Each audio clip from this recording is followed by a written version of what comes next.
Hello, ladies, gentlemen, and beyond.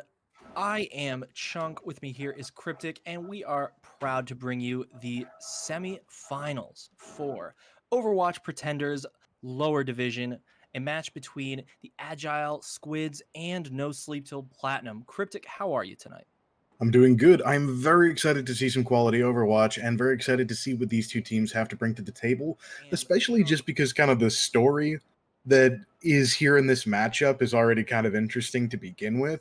Because in No Sleep Till Platinum, we have the number 4 seed, and in Agile Squids, we have the number 1 seed. The last time that these two teams met, No Sleep Till Platinum ended up losing out 3-0 to the Agile Squids. Agile Squids looking to keep that momentum and ride it all the way to the grand finals. While No Sleep Till Platinum is looking for that upset, they are trying their absolute hardest to sort of prove that while they may be at the back of the pack in terms of the standings, that is no reason to sleep on them. Yes, absolutely. It is, I think, going to be a very interesting matchup because, like you said, Agile Squids is the 1 seed. They've looked very dominant here this season with a nearly perfect map score. That's very hard to do in any sort of tournament like this, no matter the level. And I just have to ask, how has Agile Squids managed to be so dominant so far? I know they have some very capable players on the roster. The King, for example, in one of the previous tournaments he played in, Overwatch League for Emerging Talent, or Owlet for those who are familiar, he was actually the season 3, I believe, season 3 DPS MVP for the entire minor league. So, some very capable and accomplished players here. Has that really been the key to their success, you think, Cryptic? I think it's a big part of it because if you have a powerful DPS threat, that can do so much to disrupt the other team's coordination. If they don't address the threat, then someone like the King can absolutely run away with the game, no questions asked. However, if you're, say, you commit too many resources to trying to stop him and leave yourselves open from another angle, the rest of the team can swing in. But in order to really capitalize on the sort of threat that a player like the King presents, you need to have the coordination to back him up and make sure that he doesn't, that he doesn't die. You need to follow up on what he's doing. Absolutely. Now, as we go into our first map, I will Traveling explain to for those who don't know the Academy. format of this tournament. Both teams here, as well as all the other teams in the league, both upper and lower division, have played a regular season Initiating that has led match. them to these playoffs and to these seedings. They've been together for about 5 weeks now playing in this specific tournament. Like I said, Agile Squids has been together for a little bit longer than that, having played in previous tournaments, and I'm not so sure about No Sleep Till Platinum. What kind of info can you give me on No Sleep Till Platinum there, Cryptic? I'll admit I don't have as much either, so it'll be interesting to see how they come out and play with this and how they've had the opportunity to grow over the course of the Overwatch Pretenders season, Ready for especially since both battle. teams right now, with the lack of hero pool that in this tournament, well, they can play anything they want, and they have a new hero in the form of Echo that they can bring to the table, and a team that it has had a little more seasoning playing together might be able to adapt that new element into their roster and compositions a little more quickly. Yeah, absolutely. Echo has come into this Overwatch pool of heroes here and has become very dominant very quickly. We saw in that Echo tournament that was played a few weeks ago just a lot of great things that can be done on Echo. Now, I will say I'm not too familiar with, all the uses of the characters and such as I haven't played the game as much recently, but I do know that Echo has a very powerful kit, has the ability to sort of move around the map at will and put out insane amounts of damage. So I will be interested to see if we end up with a lot of Echo here today. Yeah, Echo is definitely, I think, something we could see a good bit of. Her kit gives her a tremendous amount of mobility. Her primary fire does a good bit of damage. Her sticky bombs as well are very powerful. But the two things I think can make the biggest difference are one, her focus beam, which does more damage to targets and shields below 50% HP. So she's very good at cleaning up kills and only gets better with that when you consider the mobility that she has to put her in that position. On top of that, you have her ability duplicate or duplicate. The jury is kind of out on the pronunciation there, but Basically, what it does is allows you to temporarily copy a character on the enemy team, generating their ultimate at an increased rate. So, one thing you'll see a lot of if you watch sort of Overwatch League and Overwatch Contenders play is that Echoes will routinely go for not as much DPS or support, though that does happen, but they'll go for tanks because a lot of tank ultimates can be instantly impactful in changing Mhm. the game. Imagine being a Reinhardt and suddenly you have not one Reinhardt who potentially has Shatter, but two staring you down. One of them can charge you. You can either eat the pin or counter pin. Either way, you're open for that second Shatter hitting you. It just multiplies the threats you have to deal with. Absolutely. Bring up tank play, and always in Overwatch, I feel like tank has been really the most powerful ability or powerful class in the game, if you will. Ability to put out so much damage, take so much space, and have so much health that they just tend to be, I think, some of the most important and sometimes overlooked roles. What tanks do you kind of expect to see played here today? Well, we've been seeing a lot of different variety in sort of the upper tiers of play. Reinhardt, Winston, and Orisa are the ones that I think are maybe the most viable, especially with Echo in the mix. I think maybe we tend more towards Winston and Orisa if we're talking about a pure meta level. But as a main tank player myself, Reinhardt's just a lot of fun, and sometimes you just want to go back to the basics and play what got you to the dance in the first place, even if there are the additional risks that I outlined about dealing with Echo when your team is playing Reinhardt. And it looks right now that that's what we're going to be seeing. We've got Reinhardt and Zarya on the part of No Sleep Till Platinum, and on Agile Squids. Right now, I mean, we can't say for sure because they're still in spawn. It's possible we'll see an aggressive dive comp come out of them, though. Yeah, and we do see that Monkey Diva right there, along with the Pharmacy. We have Spark. She's going to come out on the Baptiste, it seems like, with Marcus on that McCree.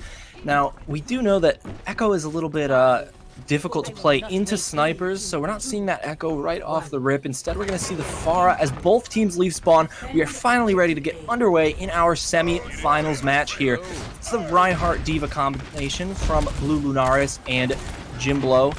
And it's going to be Ryan Zarya from Drum Gamer and Finn for the side of No Sleep. King finds the first pick, though, onto Vespercy.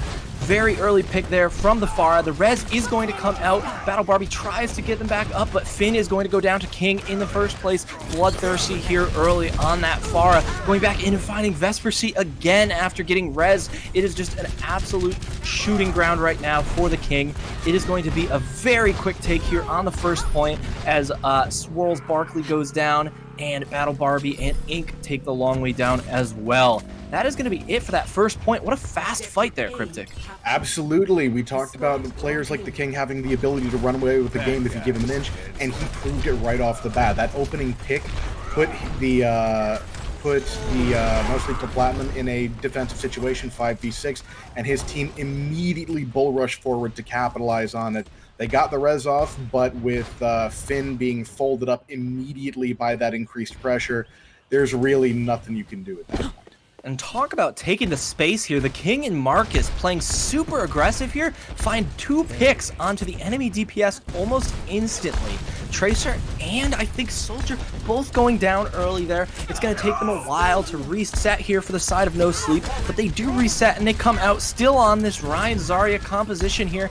Looks like they're going to try to take the high ground from the Agile Squids here as they push onto this high ground here. It's going to be interesting to see how the King deals with this added pressure from the high ground, but Blue Lunaris, a bit of a flank inside. The King comes in with the barrage, finds 2, but Swirl Barkley takes him down. Not an even trade, however, as Jimbo and Speak to Ryan are also going to fall to Finn's hammer, and that's going to be another quick fight as there's just 3 left on point here for the Agile Squids, but it's not going to be enough here.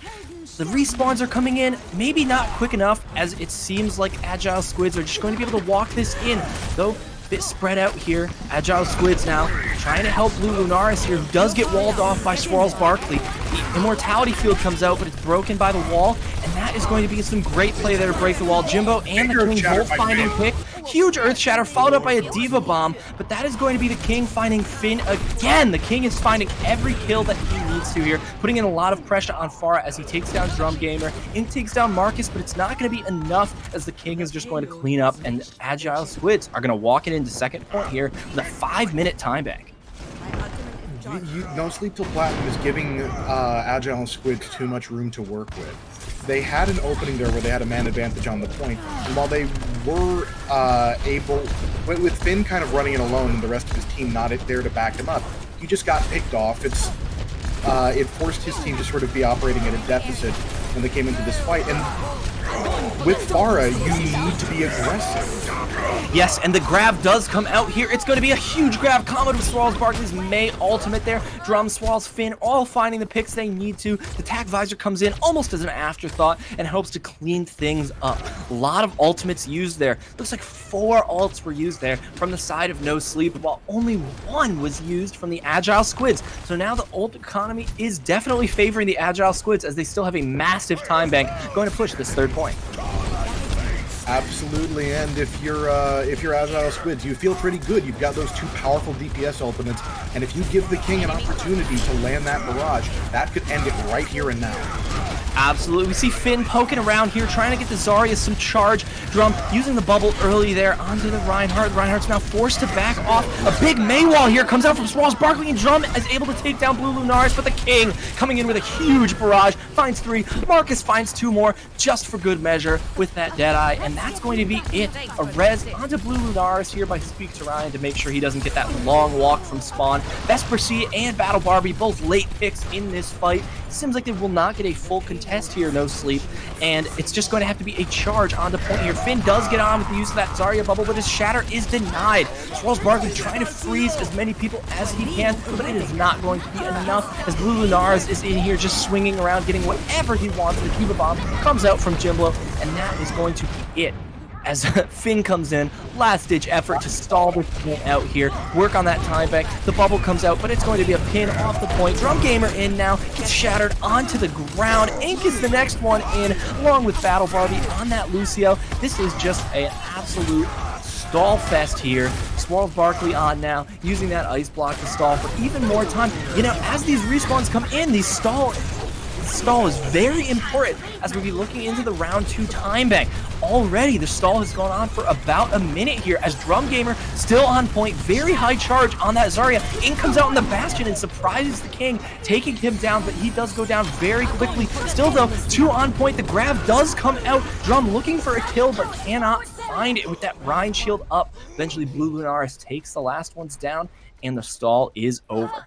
It was a very impressive stall on the part of No Sleep Till Platinum. It takes some good coordination to make sure that people are going in one at a time to try and stall this out as long as possible. And you could see the respawns nearly gave them a chance to get back into this, but ultimately they were fighting at a deficit from the start. Battle Barbie and Vesper C went out of spawn a little too early ahead of the rest of their team, and both got picked off. That meant that the tanks and DPS had to fight without any healing, which it could have caused them to lose that point outright. They were able to stabilize a little bit, get that stall on, but right now it just looks like the coordination edge is just in favor of Agile Squids. Absolutely. Agile Squid seems very coordinated, and I think we know how aggressive they are too. Seeing the King getting in there, finding those early kills, and making sure that everybody on his team has the space they need to get to where they want to go. What went wrong, do you think? We know what went right for the Agile Squids. What went wrong for No Sleep Till Platinum there that allowed them to lose those points?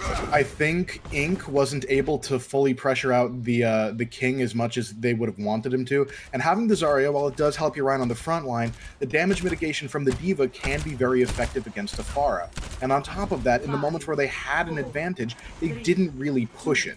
So, as we can see with Agile Squids, the moment they have an advantage, they go in hard and make it work for them. Yeah, absolutely. And talking about going in hard here, the King finds the first pick onto Vesper C again. Going to have to see if they're going to waste a res here or if they're just going to allow the respawn. we do see this Pharah versus Pharah that was so popular in the meta a few seasons ago. Those Pharah duels kind of determining how the game was going to play out. Whichever Pharah can get unlimited pressure onto the other team is going to be the Pharah that finds the most value. But Marcus on this Torbjorn also has this turret putting a lot of pressure on the Pharah. Every time Swirls Barkley is going to peek, there will be a turret shooting at him until he can take it down.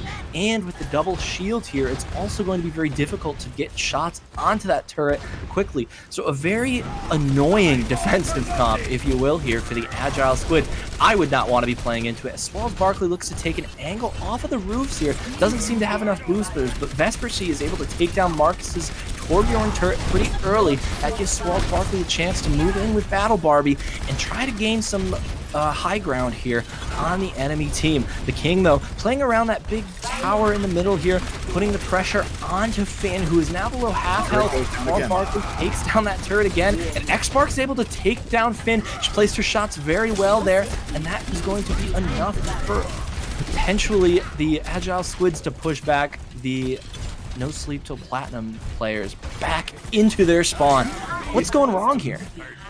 I think, one, the tanks need to buy a little more space for the people on the ground to move, but as you said, with that double shield comp, the Pharah and the McCree don't necessarily have the most shield bursting ability, so between the shielding holding back that damage, the turret and the other Pharah forcing Swirls Barkley to play very cautiously, it's making the passivity of No Sleep Till Platinum just all the more pronounced.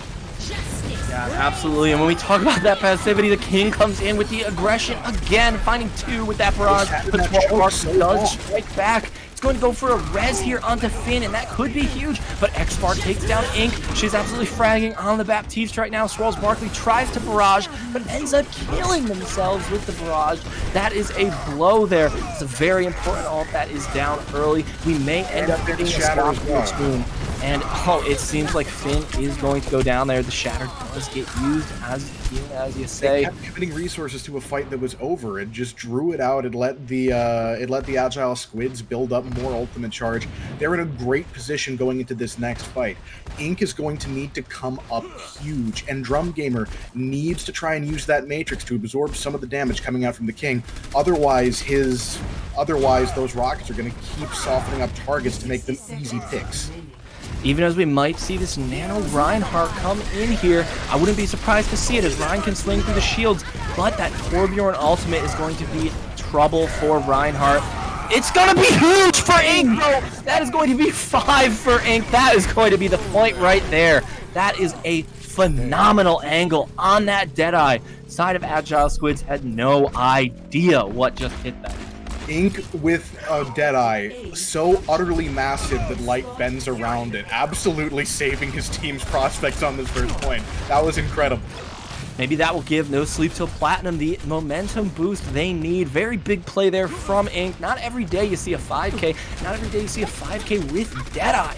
So very impressive there, even against the double shield. The King and the side of Agile Squids now speak to Ryan on that Mercy, enabling everything he does. They're going to have to find a way to get this momentum back, but there is going to be a small rotation onto the high ground, but Swirls Barkley does fall to the King. Maybe not ready for that, and the barrage comes in as Flugendar's D-Mex Drum Gamer. Without that mech, they cannot eat that Torbjorn ult, which is going to take down Drum and Vespercy. Battle Barbie falls to the King, and that's going to be it for that fight. Finn taking the long way down. No Sleep Till Platinum had the right idea, trying to go for the high ground and dislodge the Agile Squids, but that rotation was both slow and messy. A lot of people came out on the second floor. Not everyone made it all the way up to the third floor to engage, so no one was in position to capitalize on the people left vulnerable by the boop that Drum Gamer managed to pull off. Very, very good plays there. And it does seem now that they're going to just go for a more team-based approach here as they all move into this castle, looking to perhaps force the Agile Squids off the high ground. Not super decisive, though, with where they're playing. No, just staying in there. Anything is going to be coming out of this too fast here. The Immortality Field does come in. It's going to be a massive shatter. Diva Bomb follows it up. It's going to find 2. Finn also finds 2. absolutely huge ultimate plays here are saving No Sleep Till Platinum. It's just the King and Speak to Ryan now, with Speak to Ryan desperately trying to contest point as much as he can. He does find himself anti though, and Swirls Barkley is going to take advantage of that and going to take down the King for good measure. Great plays there. Swirls Barkley with a huge wall that stopped Blue Lunaris and Agile Squids from backing off and getting away from that Earth Shatter bomb combination. Very good team play there from No Sleep Till Platinum. Very impressive from that whole side there, but the King comes back out immediately, striking Battle Barbie, who just didn't seem ready for him to come out that window. A big May ult here, though, and another Deadeye from Ink finds the King. The cleanup is here. The cleanup is coming through. Jimbo desperately trying to keep his team alive here, as he seems to be the only one. He is not close enough to contest point, though, and No Sleep Till Platinum is going to be able to walk it in. They have just 2 minutes, though, to cap this point, while we know that that Agile Squids had already capped in 2.5 minutes. So they're going to have to cap here with time left on the board if they want a chance to win this map. Absolutely, and the thing is, now they're pushing into an ultimate disadvantage, and it's going to be interesting to see how they're going to be able to make it work, because so far all the fights that they've been able to win out have required big ultimate commitments. Right now, the advantage is in the favor of Agile Squids, even though the King's Fard isn't necessarily as strong on this third point as it is elsewhere on the map. He does still have that barrage. It'll be interesting to see how that comes out. Maybe comboed with a Valkyrie or with Sparks window. Going to be a huge counter here from Blue Lunaris, followed up by the Orisa ultimate, and the King might as well grab 2, and the Diva mech there. And Marcus just cleaning things up on the way out. Speak to Ryan, going Battle Mercy, all over Vesper C, just for a little bit of BM there. A well set up play coming out of Agile Squids, but they committed more ultimates than I think they needed to. It gives an opportunity for No Sleep Till Platinum in this next fight, where the ultimate economy is going to be a little bit in the favor of No Sleep Till Platinum. Both teams only have 2 online. Vesper C's about to be there as well. Drum Gamer's not far behind.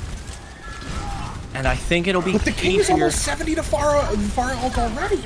He's getting 3 shots into this team. Drum Gamer just can't keep him in check. Shatter comes in, but it's almost blocked by his own May wall. Maybe a little miscommunication there as Swirls Barkley and Vesper C both go down. Using that nano boost, though, to find one is Finn, taking down Marcus. Still not an even fight here. The Diva Bomb comes out. It's not going to find anything, but Blue Lunaris does lose his shield there. Ink takes down 2, not before the King takes down 3, and this could be the end of the fight here, as Ink and Vesper C, not enough kills there to even things out. It's going to be map 1 to the Agile Squids. And a pretty dominant map 1 at that. You can see a coordination, you can see a bit of a coordination advantage in favor of the Agile Squids. They're so quick on these rotations and so quick to hit the go button the second they get an advantage that it's very hard for No Sleep Till Platinum to really, hold out against them. Especially when No Sleep Till Platinum's rotations are pretty slow. We saw times where, because of how slow they were moving and a little bit disjointed in those rotations, that they would either lose people or just sort of end up kind of bottlenecked. And while there are flashes of them like executing a game plan very cleanly, we need to see that a lot more consistently out of them in these next couple maps if they want to come back in this series. Absolutely. And I think we're definitely looking at a case of maybe what got them to playoffs, what got them here. They definitely need to go above and beyond to take down the Agile Squids, who just really do seem to have a lot of team cohesion. Like you said, they did overcommit some ults to certain fights, and they maybe didn't counter enough of ultimates from No Sleep Till Platinum to full hold them on that first point per se, as Ink made sure of that. But Absolutely. They do really look good. They're rotating their ultimates. They're not using everything at once. They always seem to have something in the bank. They're playing very aggressive when they need to. They understand how to play that double shield comp, how to play bunker. And going on to control map here next, I believe we will be. It's going to be interesting to see how that aggression / defensive mindset plays out. Can they maintain that same balance of knowing when to push, knowing when to play back on a more open-ended sort of map? If they can do that, they're in a really good position. I think right now, one of the things we kind of need to see step up is we need to see Drum Gamer, if the King stays on that Pharah, really try and use that defense matrix carefully. Because there were times over the course of Eichenwald where the King was getting some free rockets off on the back line, and Drum Gamer wasn't in position to eat that damage coming in. If Drum Gamer can do that, it'll go a long way to helping his team stabilize. And it looks like we've chosen Ilios, which this is going to be interesting because on that well, there's a lot of room for the Pharah to operate. So we're going to more than likely see the King go to what appears to be his signature pick. You read my mind, Cryptic. I was close to typing in the match chat, don't pick Ilios. I do not want to see the King just reaping the benefits of that Pharah for free again. So it will really be up to Ink and Drum Gamer and just the team as a whole, playing smart, playing out of those sight lines, and allowing their players to really, I guess, exercise the cooldowns and pressure that Pharah enough to make sure that the King isn't getting the value we saw him get on that last map. Absolutely. He seems to really be the most important player on this Agile Squids team so far through this match. So far, he does seem to be the biggest difference maker, but Blue Lunaris doing pretty well on that Reinhardt himself. The thing is, with Ilios, there is sort of an opportunity. I would say the majority of the maps on Ilios, Reinhardt might not be the strongest pick. On Well, Orisa is pretty strong. I can see Winston getting used a lot on Ruins, or Orisa for that matter. Reinhardt's probably best on Lighthouse. I could see him used on Ruins as well.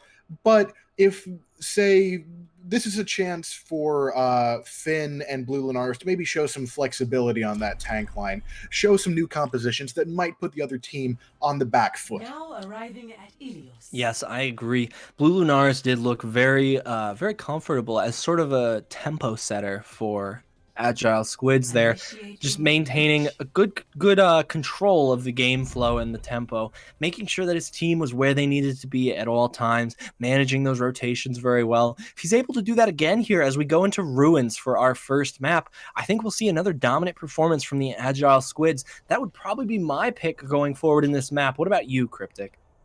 It makes a lot of sense to me. I have to agree with you, but on this map as well, this is one of the maps where we can see a little bit of Widowmaker come out, and Ink's hit scan play so far has been pretty solid. I don't know if he's got a Widowmaker in his back pocket. I know that he does play it at times. I don't know if it's maybe a signature pick for him, but we'll be able, if there's an opportunity to use it, it would be now, and that could be a powerful tool for fighting back against the King's Pharah, domination of the sky. But you see Marcus on the Widowmaker as well, and that two-pronged threat could be very difficult to deal with for Ink. Yes, and it's going to be up to Vespercy, Finn, and Drum Gamer to make sure that that dive comes in and make sure it does work. As we do see this sort of modified dive composition, we have a Brig here instead of the classic Mercy. So it'll be interesting to see how exactly this plays out, especially with no Lucio to speed the team around and make these dives quicker. We see the King already taking an off angle here.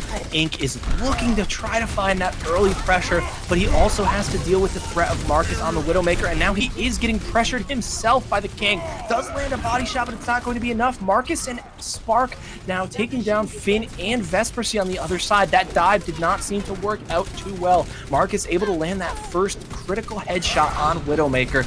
Jimbo and the King both cleaning things up here. Marcus also taking down Swirls Barkley on that Tracer. Not an easy shot to hit. No, but he made it nonetheless. I think in that first fight we saw the No Sleep to Platinum get a bit, they sort of overextended themselves, not necessarily getting too aggressive, but spreading out a little too far to be able to really help each other in a fight. And now we're seeing them go back to that Reinhardt-Zarya composition that they used in the previous map. So we'll see if they're able to tighten things up on here and just use the damage that gives you on the ground to push through that bottom floor before the long-range damage really has a chance to make a difference. Yes, and that's a very nice boop there from Vespercy, getting that Reinhardt charge out of the way, not putting any of their teammates in danger as Finn is going to lead the charge onto Ink point finds here. Marcus. Ink finds that kill onto Marcus. Very important there as well. Finn is now inside of the enemy team, only half health though. Can't really do much as it seems like the King now has free flank, and the King is going to take down Vespercy as well as Finn. Just absolutely free in that backline. A big sweep there from Battle Barbie, but it might be too little, too late. Blue Lunar is very low, but Spark expertly timed lamp there to save his life, and that is going to be a stabilize as the King again is able to chase down these kills on that Pharah with Speak to Ryan on that Mercy.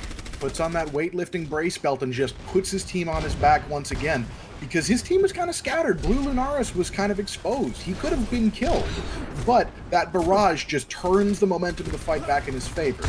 And there's sort of two schools for dealing with a Pharah. Either shut her down in the sky or just end the fight on the ground before she has a chance to become a difference maker. And it looks like No Sleep for Platinum is trying to opt for the latter, but they're not getting the decisive wins quickly enough. Yes, and talking about decisive wins, Marcus finding 2, the King and Jimbo also popping off here. That is just going to be an absolute wipe down for the last fight. 100-0 on Ruins. Definitely not how you wanted to start this map if you are No Sleep Till Platinum. No, and it's really not. And when you're trying to break out that Widow pick and maybe use it to control the Pharah, getting shut down that decisively, he really didn't.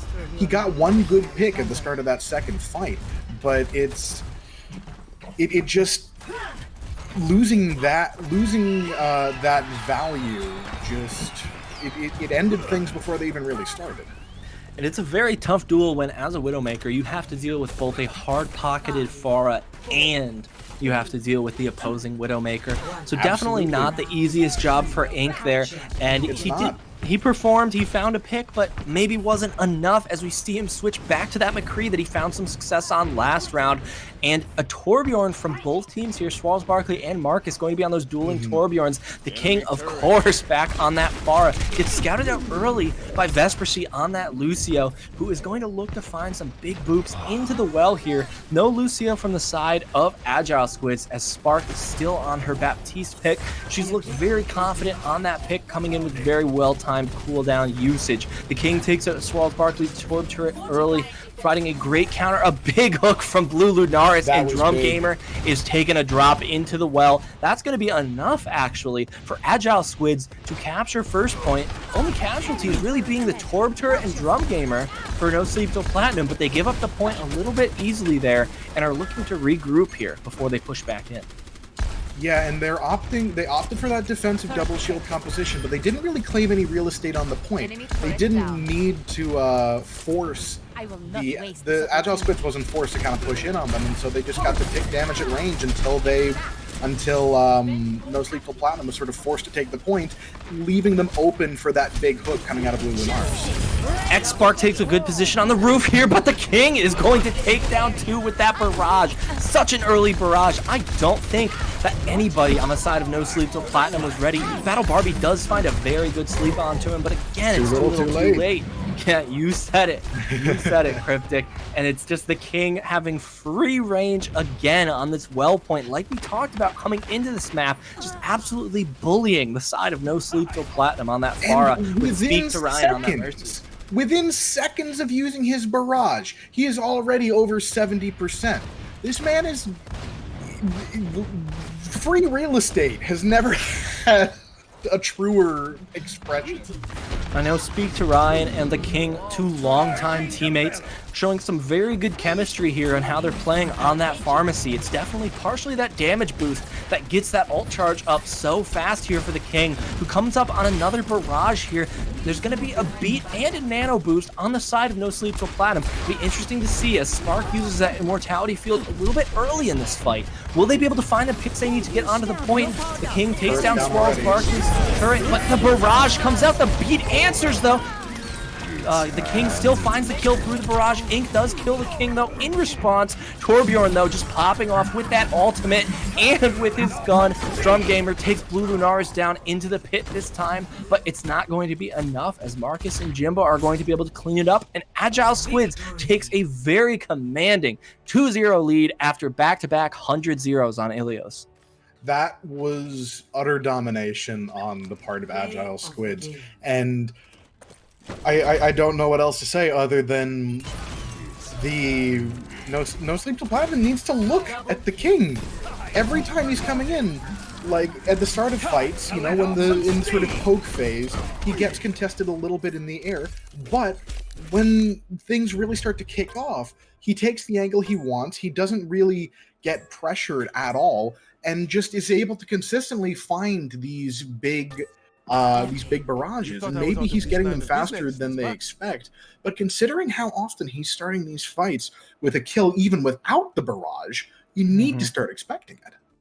Yeah, and it's just been a very dominant performance from the King and Speak to Ryan on that Farah Mercy composition. It's just there's no contest for them. There's no counter for them. This is the word I was looking for. There's no way to get them out of the sky for No Sleep Till Platinum. They just haven't found a way to deal with it yet. We are going to see the King, I think, move to the bench here in place of Hero, who's going to come in on that DPS role. So we'll have to see exactly how Hero plays in that stead. Maybe looking to swap things up here. Not going to show their hand for whatever the next map is, as they hope to move into finals after winning this next map with a 2-0 lead. I don't blame them for thinking they can walk by No Sleep Till Platinum here, but I'm not quite ready to count out No Sleep yet. For sure, I don't think you should either. So Hero seems to favor more projectile heroes than the King. We'll see what he brings to the table here, but we need to see a level up from No Sleep to Platinum in any case. However, I will point out one thing here. One big thing in their favor. With the King coming out, the icon synergy of Agile Squids is disrupted. This is true. For those who cannot see, Agile Squids all has the happy squid, except for Hero, who has the Reinhardt bodybuilder. So it's going to be interesting to see how that plays into the team synergy here. Meanwhile, on the other side, a mix of icons here hasn't really been working out, but I think we could be in for a bit of a turnaround here. Backs against the wall, season on the line. I think No Sleep Till Platinum has something up their sleeve on our next map, which will be an assault map. Absolutely, and once again, this is their pick. They have an opportunity to try and pick a map that favors the compositions they like to play. Previously, they could have tried to look for a map that doesn't favor the Farah, but with the King taken out, that's maybe the known element being removed as well. So, the question is it going to be Hanamura, Volskaya, or a Temple of Anubis that we'll be seeing next? Temple of Anubis is very popular among these picks, along with Hanamura. I feel like people don't like Volskaya as much, but I personally love Anubis. I like a map where you can like sort of legally play Junkrat and have it be okay. That first point defense is very good for Junkrat, so I'd be very excited to see that. He's sort of a niche pick, sort of a meme sometimes when it comes to actual competitive Overwatch, but I think that it'll be interesting to see how that could play out. I believe we're moving towards a 10-minute break here. I don't think we will go into the break just yet. Maybe just for a minute there, Cryptic, talk about who your MVP has been thus far. And maybe maybe not the King, because I think the King is probably going to be my pick, so you're not allowed to steal my pick. I mean, you're going for the low-hanging fruit. The obvious pick. But let's talk about some of the other people who have sort of stepped up here on the part of their team. We've seen Blue Lunaris perform admirably on that main tank role, find a big hook when he swapped over to the off tank on Well. On the opposite side, we've also seen Ink pop off. He again sort of opened the door for them to find that first point capture on Eichenwald. And Swarls Barkley has some of his walls have been very good. Some have been a little more questionable. As you said, that first wall, when they were sort of bottled in the castle, was able to sort of back the team into a corner and leave them all laid out for Finn's shatter. Yeah, However, absolutely. in the third phase, it also blocked a key shatter that might have helped them get back into the game. However, the king was coming in with a barrage at the same time, which got, I believe, two. So I don't know how much of a difference that would have made one way or the other, but in a more impactful situation, in any case, it kind of shut the door on some of those, Mhm. possible futures of success. Well, I can agree with all of that. And like I said, I think King has been MVP so far, just finding so many ways to pressure. We've talked a lot about King, but looking at No Sleep Till Platinum, they're not performing maybe where they want to be. They're not, they didn't really get any gains on Ilios there, although they did play a somewhat competitive Eichenwald. All things considered thus far, if you had to pick someone who's you think has played the best on the side of No Sleep Till Platinum and could potentially carry the team through this next map, who would that be? Who would your team MVP for No Sleep Till Platinum be? Hmm. I think right now um it has to be either Finn or Ink in my mind, because Ink has been able to find some big plays. He's one of the people who's been able to most consistently find some value. And at the same time, I like Finn's instincts. I think a lot of what he's doing on Reinhardt, the angles he's taking when he's trying to make a rotation and all that, they might be slow, but he's got the right idea.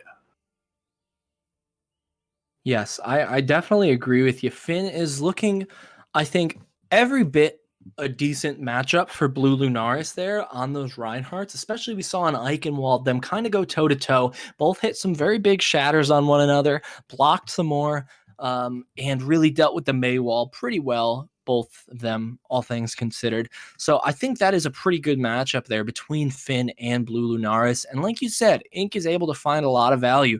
And Battle Barbie has actually found some really good sleeps playing that Anna, found some really good Absolutely. sleeps onto the Pharah, which I guess has sort of mitigated the damage. But like we said, a little too late sort of deal where Mhm. Pharah finds, a lot of picks and then the sleep comes in just a second after people die. So it seems like they're sort of at some points really on the verge of breaking through on some of these maps. I think they just need a little bit of a momentum changer, like we saw with that 5K from Ink on that first point. Yeah. That really gave them the momentum to push through that second point. A little bit more of that, and I think they definitely have a shot going into our assault map. Absolutely. We may be harping on them a lot here, but that's because they're a day late and a dollar short. That they're not out of this. They can get back into it. We've seen that they have the ability to pop off. It's they just need to grab a screwdriver and tighten things up just a little bit. Yes, absolutely. I cannot agree more. We are going to see a very competitive map 3. When we come back, we will be taking a short break right now, but when we return, we will have map 3 for you and potentially maps 4 and 5 if No Sleep Till Platinum is able to bring it back, or Agile Squids could be punching their ticket to lower division finals.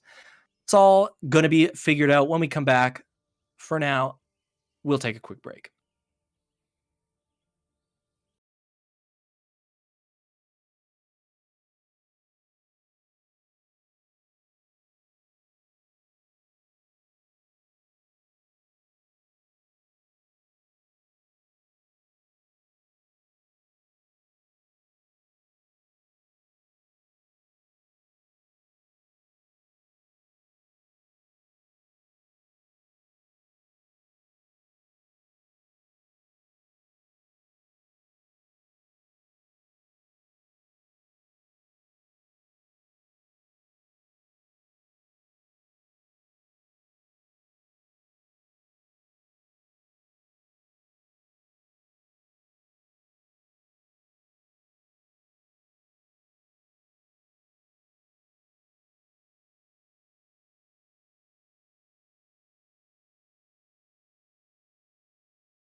Welcome back, everybody, to Overwatch Pretenders Lower Division semifinals between No Sleep Till Platinum and the Agile Squids.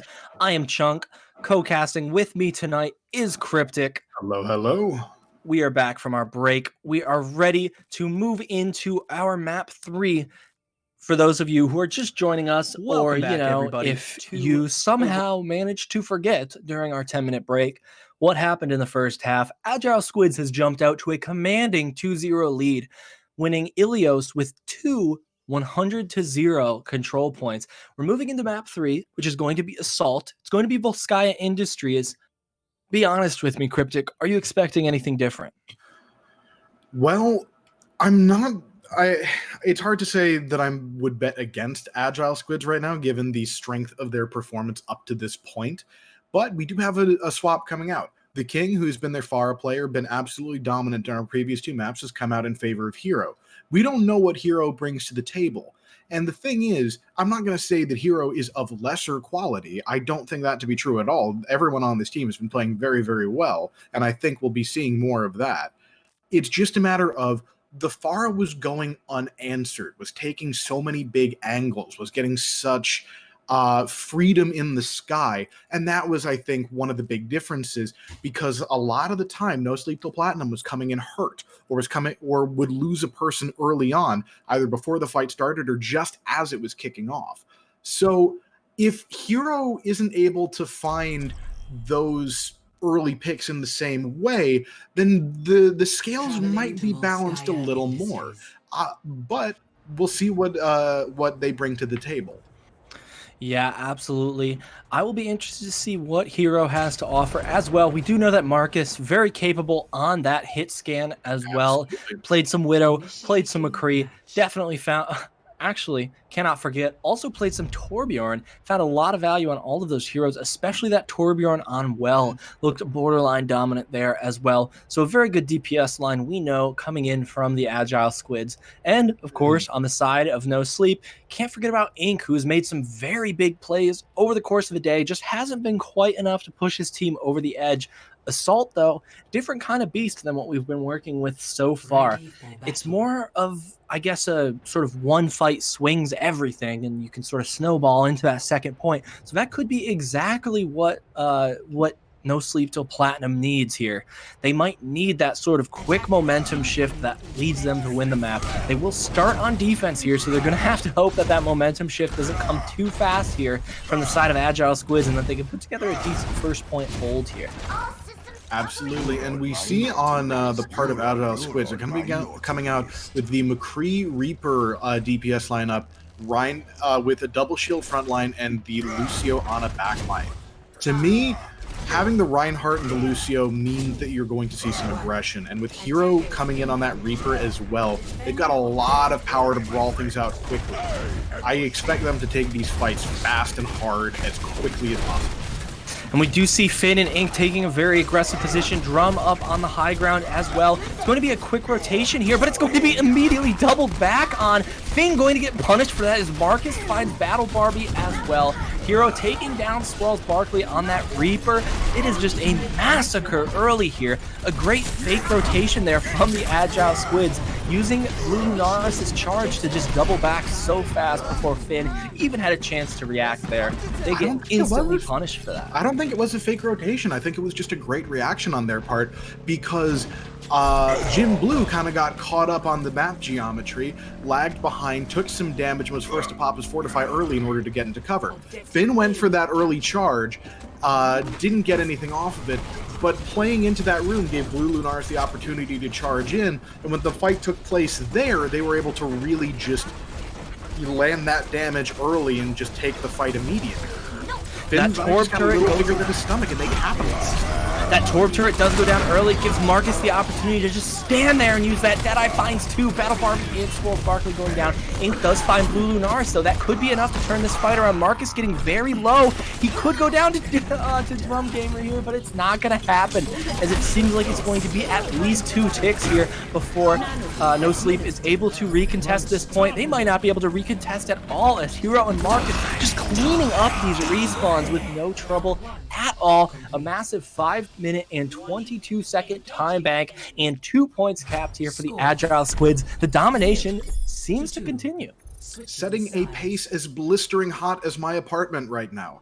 That was fast. The moment they had an opening, they went in. They hit W, they pushed their advantage, they used their ultimates well, and just kept snowballing. It's what we've been seeing them do all day. Yep. Talking about snowballing, that first, I think, call it a pick onto that Torb turret. They didn't put the Torb turret behind the shields, and they lost a lot of the damage that they were hoping to put out there. Just allowed Marcus to not even be shielded when he was using his Deadeye. And he was just able to really just get any angle he wanted, find 2 with the Deadeye, and then just like that, the fight is over. Yeah, the front line putting out so much pressure.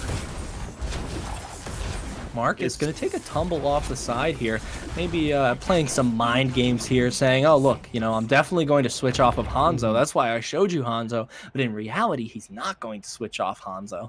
And, you know, it's the double negative or whatever, you know. It's either he's showing them exactly what he's going to... It's either he's doing that to try and fake them out, or he's showing them exactly what he's doing for the purposes of the mind games. He's putting on the Supreme hoodie and flexing. And, you know, you don't get to see the Hanzo as much anymore in the current meta. I personally am a Hanzo player. Charles Barkley bringing out the Echo. All the way to some of the early seasons. It's going to be interesting to see how that Hanzo does combat that Echo that you just mentioned there. It's going to be interesting to see, too, if they can get these Discord orbs onto the right targets here. Vespercy and Speak to Ryan both playing that Zenyatta. Seems like both teams really now are just ready to gamble. Agile Squids know they're up and they're ready to gamble and have a little bit of fun. And No Sleep Till Platinum is saying, you know what? This is it. We got to do anything we can to win here. Charles Barkley going to try and get the kill onto Marcus, but the rest of his team hold up at the choke. All on his lonesome, surrounded by the enemies. Killed off in short order, forcing his team to back up. The No Sleep Till Platinum needs to get aggressive here. They need to push through. Yeah, and it seems like Ink and Swirl Barkley are both ready to get aggressive. It's just to put the tanks and the supports to kind of keep up with them here. Seems like Junkrat might be going on a flank, but talk about keeping up. Battle Barbie does go down early here to Hero. It's going to be an Earth Shatter that comes in very early here from Finn, who's going to get punished for it. Swirl Barkley does find Jimbo, but Marcus comes in quickly with 2 kills onto the enemy DPS. That is going to be that fight. Neat and Heidi there for the Agile Squids. Jimbo gonna have a bit of a long walk back from spawn, but should get there with plenty of time to spare, as it doesn't seem like No Sleep Till Platinum is ready to push in just yet. It's gonna be up to Finn and Drum to make some space here, really get that Junkrat into the middle of a team where he can frag out and do enough damage to find value.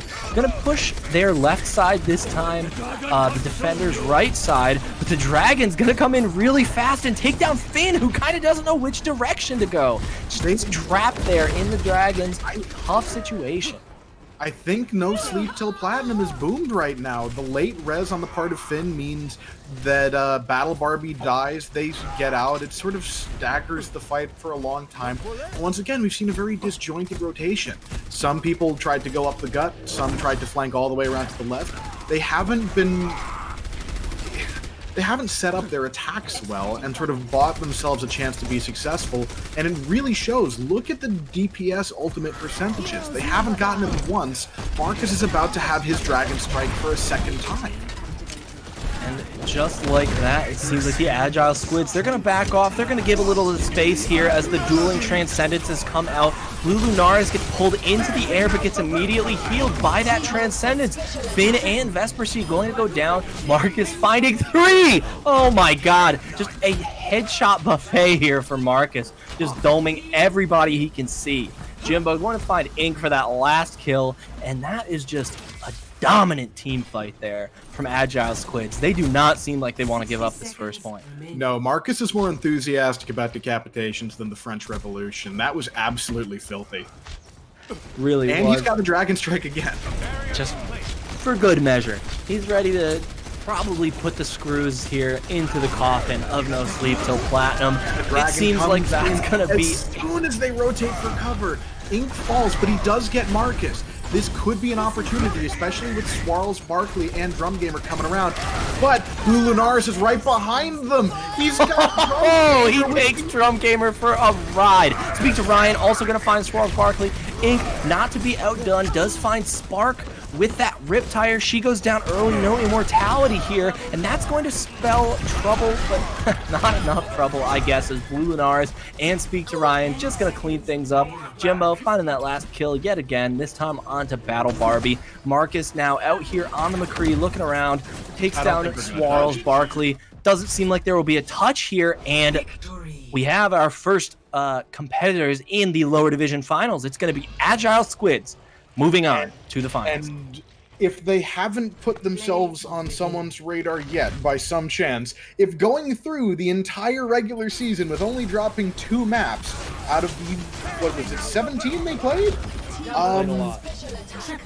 Yeah, if you weren't scared of them before, you should be now. This was a dominant showing on their part, and they have further established themselves as the front runners for the lower division finals.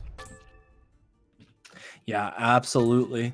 I think that is really impressive that they've been dominant for this long. You can tell that they have very good team chemistry. You can tell that they've been playing together for a while. It's just, I don't think it's as much at the fault of No Sleep Till Platinum, who definitely, especially on that first map on Eichenwald, put forward, a valiant effort. It's just really, really hard to beat this team. It is very difficult to beat Agile Squids when it seems like at every position, they are just absolutely ready to just put in 110% effort and put in just 110% skill. They all seem very confident with their mechanics, with their positioning. They seem borderline unbeatable.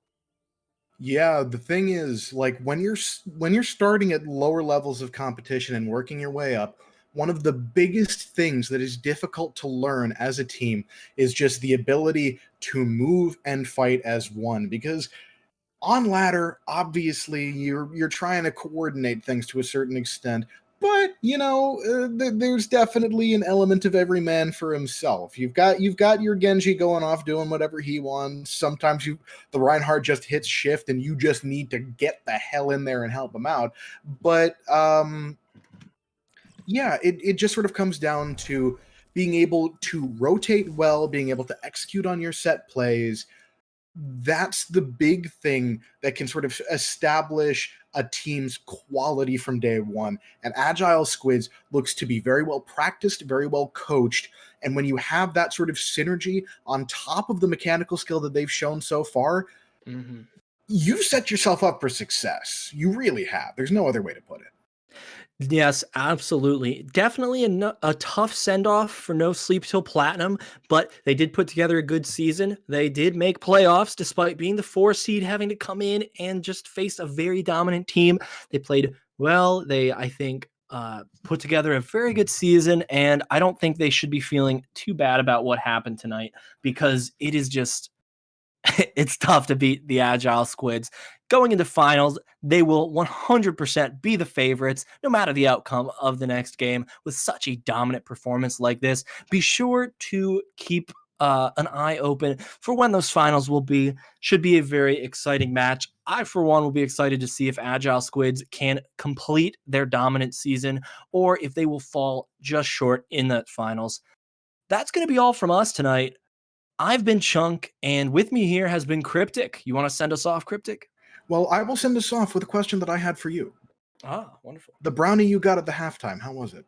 Oh, it was delicious. It's one of those brownies where the top is like kind of like flaky and crispy, but then the rest of it is just like almost liquid. It's just perfect, in my opinion. Its weight in gold, just like the Agile Squids team synergy. And with that segue, I think it's time to sign off for Overwatch Pretenders here right now. Thank you for joining us. Keep an eye out for those finals. You will be seeing some more quality Overwatch. And right now, you can hop on over to our Twitch channel and check out the upper division semifinals, which I believe are still going on right now. Yeah, absolutely. And that's all from us tonight. I've been Chunk. With me has been Cryptic. Thanks everybody for tuning in. Thank you for disliking the stream 11 times. Very pog. And I hope everybody has a wonderful night.